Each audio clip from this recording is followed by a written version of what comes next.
මම යන පාරේ දැන් කටු ගොඩක් තියෙනවා. මං ඉස්ලාම් ආගම වැළඳගත්තට පස්සේ කියන්නේ මූණ දෙන්න බැරි අභියෝග ගොඩයි මට. එකක් ගෙදරින් ප්‍රශ්න මට. අනිත් එක මගෙත් එක්ක ආශ්‍රය කරපු අයගෙන් ප්‍රශ්න.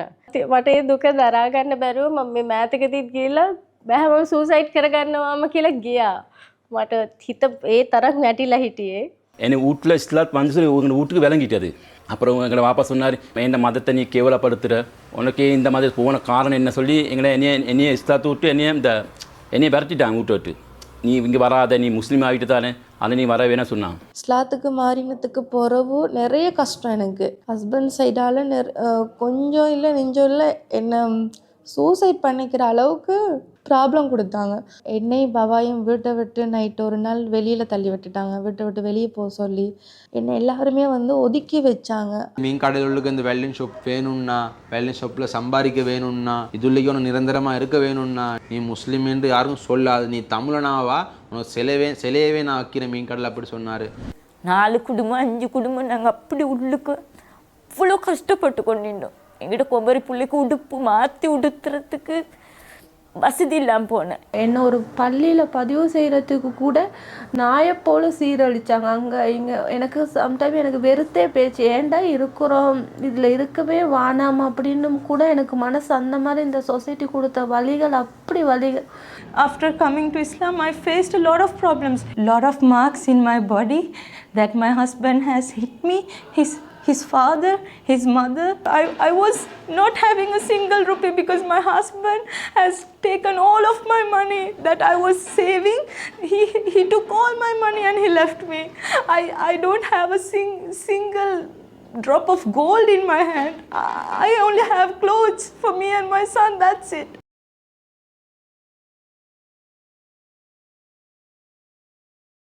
නිදා ෆවුන්ඩේෂන් එක කියන්නේ මගේ පවුල. මගේ ගාඩියන් දැන් අර තියෙනවනේ හස්බන්ඩ්ද මදර්ද ෆාදර්ද සයින් කරන්න ඕන කියලා. ඒ සයින් කරන්න අයිතිය කාටවත් දැන් නැහැ. නිදා ෆවුන්ඩේෂන් එකේ ඉන්න මෞලවිලට පුළුවන් මගේ ගාඩියන් කියලා සයින් කරන්න. මම මෙතන ඉන්න කිසිම මෞලවි කෙනෙක්ව as a human විදියට දකින්නේ නැහැ. ෂෙපර්ඩ්ස්ලා. එයාලා ඇත්තටම මගේ ජීවිතේට හම්බෙච්ච ෂෙපර්ඩ්. මොකද මං අයාලේ ගිය බැටළුවෙක්, වැරදි පාරේ ගිය බැටළුවෙක්. මාව හරි පාරේ එක්කන් යන්නේ එයාලා. අල්ලා දෙවියන්ට සමීප වෙන්න නම් නිදා ෆවුන්ඩේෂන් කියන එක තියෙන්න ඕනේ.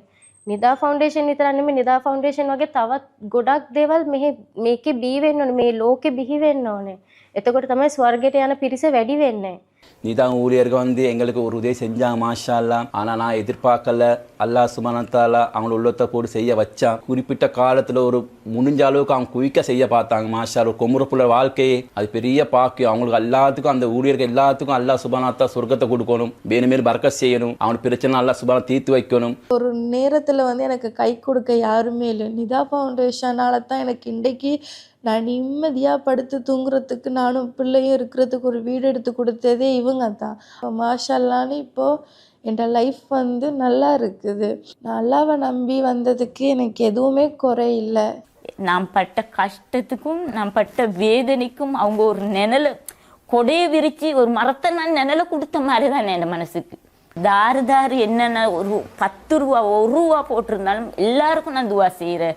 எல்லாருக்கும் ஒரு நோவு நொடி இல்லாமல் அவங்க குடும்பத்திலேருந்து எப்படி துவா செய்யணும்னு அப்படியெல்லாம் துவா செய்கிறேன். ஏன்னு கேட்டால் நாங்கள் இன்றைக்கி இந்த ஒரு அளவுக்கு நாங்கள் மனுஷன், எங்களுக்கு பெரிய சல்லி தேவையில்லை, பெரிய கணக்கு தேவையில்லை, ஊடு டைல் வேலை அப்படி ஒன்று.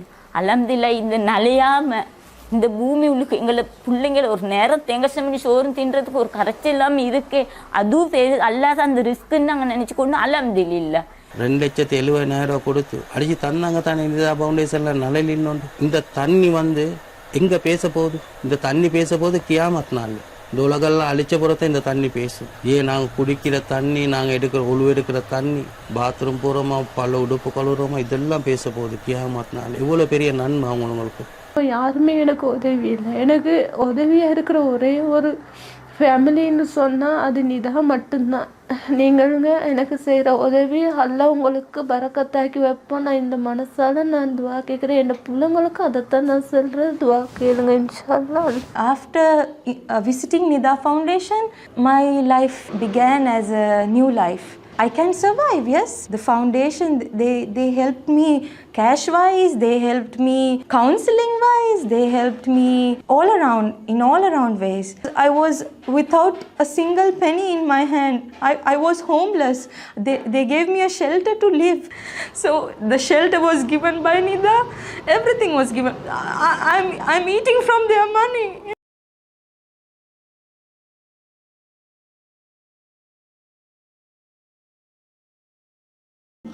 அஸ்ஸலாமு அலைக்கும் வரஹ்மத்துல்லாஹி வபரகாத்துஹு. என் பேர் பாத்திமா ஷாயிரா. நான் கொழும்பு கமலபுர மட்டக்குழி கொழும்பு 15 இருக்கிறேன். எங்கள் குடும்பத்தில் நாங்கள் மொத்தமாக 6 பேர். ஆரம்பத்தில் நாங்கள் 4 பக்கமும் ஒரு மறைவும் இல்லாமல் துணியிலையும் ரெட்லையும் மறைச்சி அப்படி ஒரு அமைப்பில் தான் இருந்தேன். கூரையும் பெருசாக கூரைன்ற ஒரு அமைப்பு ஒன்று இல்லாமல் உடைஞ்ச தகரங்களும். மழை பெஞ்சா பாத்திரங்களில் உள்ளுக்குள்ளே வச்சு தான் நான் தூங்குறது. செட்டி ஒரு சைடில் நனைஞ்சிரும். அந்த ஒரு செட்டியில் நானே சின்ன மகனும் தூங்குறது. நிலத்தால் ஊறும். அந்த நேரம் சேர்த்து குளித்தான் எங்களோட சிம்பிடு போட்டுல வருங்க. அது தண்ணி நெறிஞ்சு அப்படியே கீழே வரும். பெரிய பாத்ரூம்ன்ற ஒரு அமைப்பு ஒன்று இல்லை. பொது டாய்லெட் தான் பாவிச்சேன். வெளியில் அந்த ஒரு 4 பக்கமும் ஒரு ரெட்டில் மறைச்சி அந்த மாதிரி ஒரு அமைப்பில் தான் இருந்துச்சு. இப்படியான நிலைமையில் இருக்க போக்கல எங்களுக்கு நிதா ஃபவுண்டேஷனில் இப்படி உதவிகள் செய்கிறாங்க அப்படின்னு தெரிய வந்துச்சு. அதுக்கப்புறம் நாங்கள் நிதா ஃபவுண்டேஷனுக்கு போயிட்டு நேரடியாக கதைச்சி நாங்கள் இது லெட்டர் அதெல்லாம் கொடுத்ததுக்கப்புறம் நிதா ஃபவுண்டேஷனால் இங்கே எங்களோட வீட்டில் ஒவ்வொரு இடத்தையும் பார்த்து எங்களோட கஷ்டத்தை அவங்களோட கஷ்டம் மாதிரி உணர்ந்து இந்த வீட்டை இப்போ இந்த அளவுக்கு கொண்டு வர வரைக்குமான எல்லா உதவிகளையும் செஞ்சு ஒவ்வொரு விஷயத்தையும் பார்த்து ஒவ்வொரு முறையும் எந்த ஒரு குறைபாடும் இல்லாமல் நான் நினைக்கல இப்படி ஒரு வீட்டில் இப்படி ஒரு கரண்ட் வீட்டில் நாங்கள் வாழ்வோம் அப்படின்னு. நாங்கள் இப்படியும் வாழ்வோமான ஒரு கனவுல இருந்தது. அது நிஜத்தில் நடக்க போகல. அது எங்களுக்கு உண்மையாக ஒரு மாளிகையான மாதிரி ஒன்று தான். இந்த நன்றியை நாங்கள் மறக்கவும் மாட்டோம். இப்படி ஒரு நிலைமையில் சேத்துக்குழியில் இருந்தவங்களை எங்களுக்கு மாளிகையை அமைச்சு தந்தாங்க. இந்த அளவு எங்களுக்கு அமைச்சு கொடுத்ததுக்கு நன்றி. எங்களோட துவா என்றைக்குமே அவங்களுக்கு இருக்குது. என் பேர் ஃபாத்திமா. தமிழ் பேர் என் ராஜா மெட்டில்டா. நானும் என் ஹஸ்பண்டும் 1.5 வயசு புள்ள ஒன்றும் எனக்கு இப்போ இருக்குது. நாங்கள் சோட்டீஸ், இடியாப்பம், புட்டு அதுவல் செஞ்சு தான் விற்று கொண்டு வீட்டில் தான் இருந்தோம். இந்த வகையில் இவருக்கு எனக்கும் பிரச்சனை. சில இதுவல் பாவிக்கிறேன். என் கூட ஒரே சண்டை பிடிச்சி நைட் 12 மணிக்கு கபடில் உள்ள உடுப்பெல்லாம் கீழே தள்ளி பற்ற வச்சு விட்டாரு. உமா சண்டை பிடிச்சாங்க, அப்பாவும் சண்டை பிடிச்சாங்க. உடுப்பு எடுத்துட்டு நான் எங்கேயாச்சும் பேமெண்ட்டில் சரி இருப்போன்னு தான் நான் வந்தேன். வீட்டில் இருக்கேன். நிதா ஃபவுண்டேஷன் எனக்கு வந்துச்சு. நடந்தேன் நிதா ஃபவுண்டேஷனுக்கு வந்தேன் வீட்டில் இருந்து.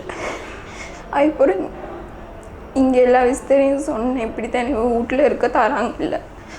என் ஹஸ்பண்ட்னால தான் இப்படி நடந்துச்சுன்னு விரட்டுறாங்க. எனக்கு இருக்கிறதுக்கு இடம் இல்லை அப்படி சொல்லி நான் சொன்னேன். அப்புறம் உங்களோட வீட்டை செஞ்சு தரேன்.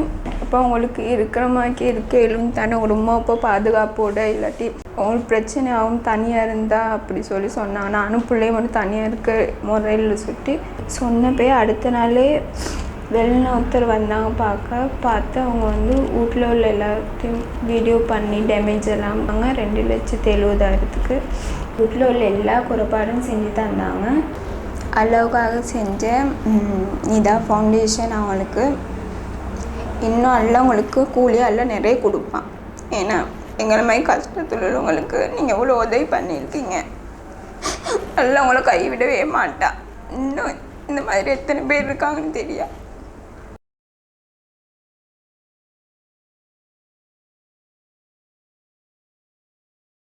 ආගමට ඇවිල්ලා මං අවුරුදු 17ක් විතර වෙනවා. ගොඩක් දුක් දෙන්නයි ඉතින් ගෙවල් දොරවල් නැතුව කුලී ගෙවල් වල මේ ගෙදරට ඇවිල්ලා අවුරුදු 6මාරක් වෙනවා මේකේ. ඉතින් හරි කරදරයි අපි දුක් විඳිනවා. අතට රස්සාවක් නෑ කුලී වැඩ කරන්නේ. යාට ඔපරේෂන් දැන් 3ක් කරලා තිනවා. එයාට බර වැඩ මුකුත් කරන්න බෑ. මට වකුගඩු රැජෙන. ඉතින් වකුගඩු වලට නම් මට බතක් දාලා තිබුණේ. ගෙවල් ගානේ කඩවල් ගානේ ගිහින් කීයක් හරි හොයාගන්නේ. එළුවෝ ටිකක් හිටියොත් මම බලාගෙන මොනවා හරි කරගත්ත හැකිනේ කියලා. මේ කට්ටියට කිව්වා පල්ලිවල කට්ටියට ගොඩක් ඉල්ලලා තිනවා හැමදැනින්ම. කවුරුත් උදා කරේ නැහැ ඉතින්. ඊට පස්සේ දැන් එළුවා හම්බුණා. ගොඩක් සන්තෝසයි. என்னை பார்க்காம இப்படி பெரிய உதவி 2.5 லட்சத்துக்கு பெரிய உதவி செஞ்சு தந்துட்டுச்சு. எனக்கு ஆடு காலையும் ஆடு 5 ஆடுன்னு தந்துட்டுச்சு. இது செஞ்சு கொடுத்த எல்லாருக்கும் ஜெசாக்கல்லாஹ். குட்டி போட பெருக்கிட்டு போகிறோம். எனக்கு யாருக்கிட்டேயும் போக தேவையில்லை. கையேந்தி தானே நான் அவ்வளோ காலத்துக்கு வாழ்ந்துட்டு கிடக்கு. இனி அவ்வளோ தேவையில்லை. இது பெருக்குன்னா எனக்கு ஏழுங்க அளவுக்கு எந்த மனுஷனுக்கு நான் உதவி செய்வேன். இந்த கேரேஜுக்கு மாதம் 15,000 கூலி கேட்டான். இந்த கேரேஜ் இப்படி இருக்கல, இது அப்படியே ஒரு குழி ஒன்று. அதுக்கப்புறம் நான் என்ன செஞ்சேன், மண் அரைச்சி ஒரு கொங்கிட் ஒன்று போட்டு நிதா ஃபவுண்டேஷன் கிட்டே போய் நான் பேசினேன். நிதா ஃபவுண்டேஷனில் வந்த லாபத்தில் இந்த கேரேஜுக்கு பேஸ்மெண்ட்டை போட்டேன். அதுக்கப்புறம் நான் ஒரு வண்டி எடுத்தேன். அந்த வண்டியோட பெறுமதியை நான் கூட்டி காட்டினேன். அயரோட்டி அதுக்கப்புறம் வீட்டு செலவு அதெல்லாம் பார்த்து கொண்டு போகல.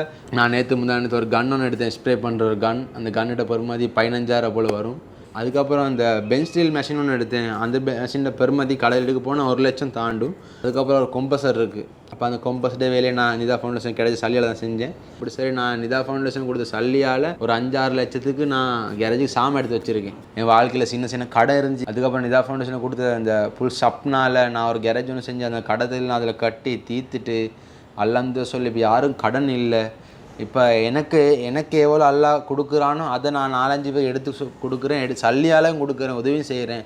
ஒவ்வொரு வண்டிங்க செஞ்சு சம்பாரித்து சதக்கா பண்ணியிருக்கேன் ஆட்களுக்கு. நிதா ஃபவுண்டேஷன் நம்மளுக்கு செஞ்ச உதவியால் அந்த உதவியை பெற்றுக்கொண்ட பிறகு அல்ஹம்துலில்லாஹ் சொல்லி அந்த கிடைச்ச சதக்கால நான் ஏண்ட வேர்வை சிந்தி நான் அதில் போட்டு அவங்க கொடுத்த இதையும் போட்டு அதை நாங்கள் டெவலப் பண்ணி அந்த சல்லியை டெவலப் பண்ணி அவங்க 3 லட்சம் கொடுத்து சொல்லுமே, நான் அதை 3 நான் 2.5 கூட்டி காட்டினேன். அதுக்கப்புறம் 5.5 லட்சம் வந்துச்சு. அது தொழில் ரீதியாக கூட்டி காட்டினேன். நீங்கள் செஞ்ச ஒரு சதக்கால தான் நான் இந்த இடத்துலேருந்து இப்போ பேசிகிட்டு இருக்கேன். நீங்கள் யாருன்னு நான் கண்டது இல்லை, நான் யாருன்னு நீங்கள் கண்டது இல்லை. இப்போ காங்குறீங்க. எல்லாம் அவங்களோட வாழ்க்கையை மேலும் மேலும் வெளிச்சமாக்கணும் ஆஜியார். உங்களோட புள்ள குடும்ப வாழ்க்கையெல்லாம் சந்தோஷமாக வச்சு கொள்ளணும்.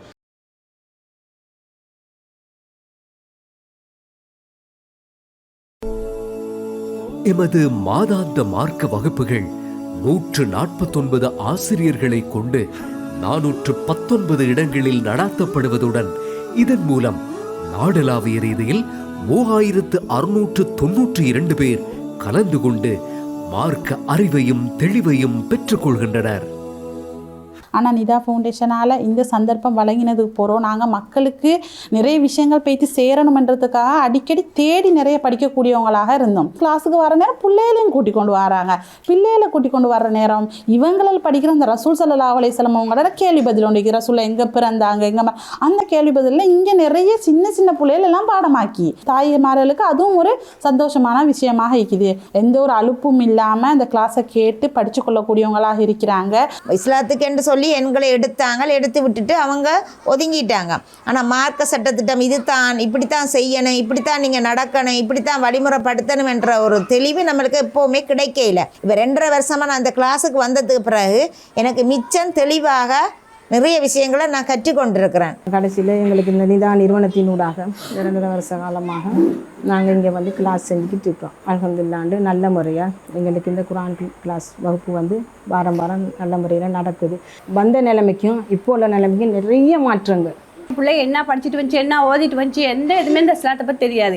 அதுக்கு பிறகு நான் என்ன செய்யுது, ஆன்னு சொன்னால் ஆக்கு மேலே தமிழால் ஆ பா சா ஜா ஹா அப்படியே எல்லா எழுத்துக்கு மேலே எழுதி இப்போ எனக்கு அது பிள்ளைகளுக்கு மட்டும் நான் சொல்லிக்கிட்டு போயிடுவேன். இந்த நிதா ஃபவுண்டேஷனால எத்தனையோ மக்கள் இப்போ நான் எனக்கு தெரிஞ்ச மாதிரி இன்னொருத்தர் சொல்லி அப்படி நிறைய பேருங்க கூடிக்கிறோம். எல்லாரும் எப்போ போவோம் புதன்கிழமைன்னு தான் கேட்போம். இப்போ இஸ்லாத்து விஷயமே யாரும் எங்கிட்ட தப்பாக சொன்னாங்கன்னா நாங்கள் அடித்து சொல்லுவோம், இப்படி இல்லை இது இப்படி தான் அப்படின்ட்டு. கிளாஸ்களை நல்லபடியாக படித்து கொடுக்குறாங்க. எங்களுக்கு விளங்காதது கூட உங்களுக்கு விளங்கலையான்னு கேட்டு மறுபடியும் அவங்க ஒரு சிறு பிள்ளைக்கு எப்படி படித்து கொடுக்கணுமோ அந்த மாதிரி எங்களுக்கு படித்து கொடுக்குறாங்க. நேற்று காலையில் வரும்போது ஒரு தயக்கத்தோடு வந்தேன். ஆனாலும் அல்லாஹ் தஆலா என்னோட கூட இருந்து எங்களுக்கு நிறைய விஷயங்கள் சொல்லி தந்தாங்க. குழு செய்கிறது எப்படி, துவா செய்கிறது எப்படி, தொழுகை முறை, ஹராம் எது ஹலால் எது, நிறைய விஷயங்கள் நிறைய மௌலவிமார்கள் எனக்கு படித்து கொடுத்தாங்க. ப்ராக்டிக்கலாக ஒவ்வொரு ஆளாக கூட்டிகிட்டு போயிட்டு நம்ம கடமை சொல்லாமல் அவங்களுக்கு நமக்கு புரியணுங்கிறதுக்கு விளங்குறதுக்கு சொல்லி கொடுத்துருக்காங்க. எல்லாத்தையும் ஒழு எடுக்கிறது, தொழுவுறது எப்படி கால் வைக்கணும், எப்படி கை வைக்கணும், அதெல்லாம் ஒழுங்காக ப்ராக்டிக்கலாக சொல்லித்தராங்க. වැඩිදුර ඉගෙන ගන්න තමයි මේ දවස් දෙක මේ ප්‍රෝග්‍රෑම් එකට ආවේ අපි. දැන් ටිකක් නිදහස්. හරියට කරුණාවන්ත විදිහට කියලා දුන්නා. හැමදේම හොයලා බැලුවා. අඩුපාඩුකම් බැලුවා. හැමදේම හොඳින් කෙරුණා. හරියට කියලා දුන්නා. ප්‍රැක්ටිකලුත් අපිට කියලා දුන්නා. අපි හැමෝම මාරු ප්‍රැක්ටිකල් කරා. නිදා ෆවුන්ඩේෂන් එකටත් බොහොම ස්තුතියි. මේකේ තියෙන හරියටම දේවල් බේසික් දේවල් ටික කරන්නේ කොහොමද කියන එක මට හරියටම හදාගන්න ගොඩක් ලොකු අත්දැකීමක් වුණා. අද මම මේ ආපු දවස් දෙක. ඒකෙදී මම සලාතේ කරන්නේ කොහොමද? මම උදූ ගන්නෙ කොහොමද? A to Z සාමාන්‍යයෙන් මට කියලා දුන්නේ මේකේ තියෙන දේවල් ටික. இதில் 6 மௌலவிமாக்க எனக்கு உதவி செஞ்சாங்க. ஒரு மௌலவி வந்து நைட் 11 மணி வரைக்கும் எங்களுக்காக வேண்டி அவரோட தூக்கத்தை எல்லாம் கிட்ட எங்களுக்கு செஞ்சார். அவரே தான் மறுபடியும் காலத்தில் சுபோக்கு அவரே எழும்பி எங்களுக்கு வந்து தொழுகை சொல்லிக் கொடுத்து அதில் அவர் பயணங்களுக்கு பண்ணி இப்போ நிறைய விஷயங்களை சொல்லிக் கொடுத்துருக்காங்க. சூரத்துல் ஃபாத்தியா பற்றி எங்களுக்கு சொல்லிக் கொடுத்தாரு. எப்படி ஓதுறது எப்படி சொல்லிக் கொடுத்தாரு. எப்படி அப்படி சூரத்துல் ஃபாத்தியா சொன்ன முடிஞ்ச பிறகு அத்திகா தோதரை பற்றி சொல்லிக் கொடுத்தாங்க. எப்படி தொழணும், எப்படி வந்து சலாம் சொல்லணும், எப்படி அத்திகா தோதணும் எல்லாம் வந்து ஸ்டெப் பை ஸ்டெப்பாக சொல்லிக் கொடுத்தாங்க.